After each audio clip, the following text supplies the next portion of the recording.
In the beginning of the formation of the universe there was only chaos, darkness, emptiness, a void.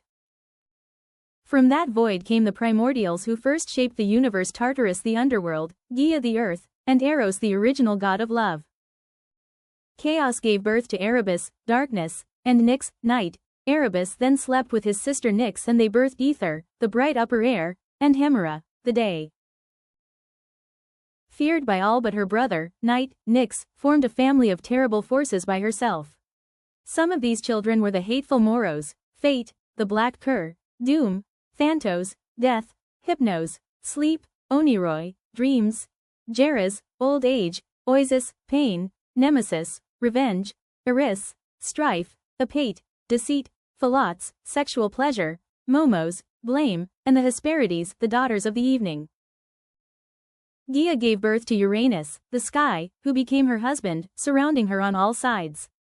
They produced the 3 one-eyed Cyclopses, the 3,100-handed Hecatoncheires, and the 12 Titans: Koios, god of intellect; Crius, god of constellations; Cronus, leader of the Titans and father of the first Olympians, personified time; Hyperion, god of heavenly light, father of the sun, Helios, moon, Selene, and dawn, Eos; Iapetus, god of crafts and the lifespan of man; Oceanus, god of the vast, encircling river of the world, father of the river gods and oceanids; Mnemosyne, goddess of memory, mother of the muses; Phoebe, goddess of prophecy, associated with the oracle of Delphi; Rhea, earth goddess and mother of the Olympians, married to Cronus; Tethys, goddess of freshwater, wife of Oceanus and mother of the river gods; Thea, goddess of sight in the luminous sky, giving shine to gold and gems; Themis, goddess of divine law, order, and justice.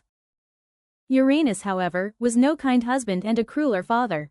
He despised his children due to their power and the fear they might one day overpower him.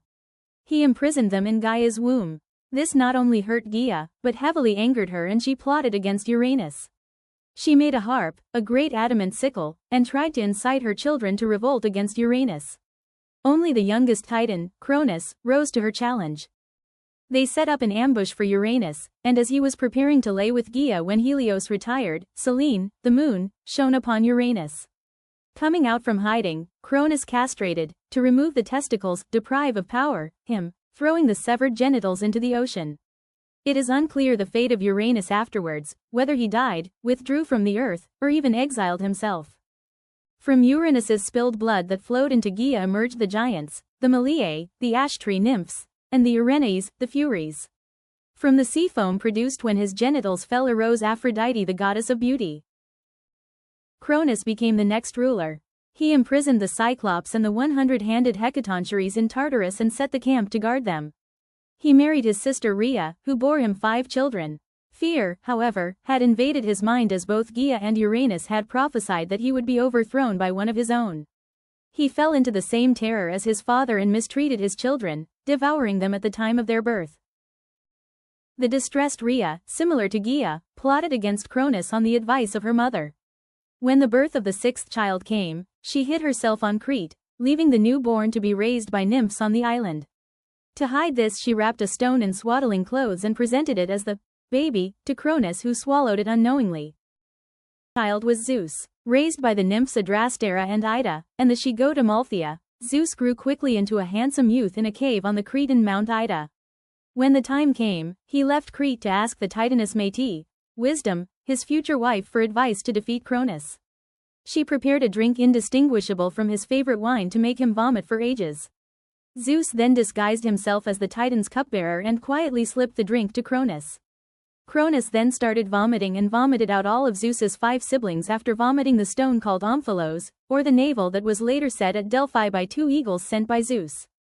Rhea's children, his siblings, recognized Zeus as their leader.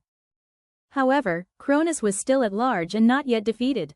He enlisted the faithful Titans, who also feared the new generation of gods, in a decade-long war between the groups named the Titanomachy. Atlas became the Titans' leader. Zeus was almost defeated, but through the advice of Gaia he released the Cyclops and Hecatoncheires from Tartarus.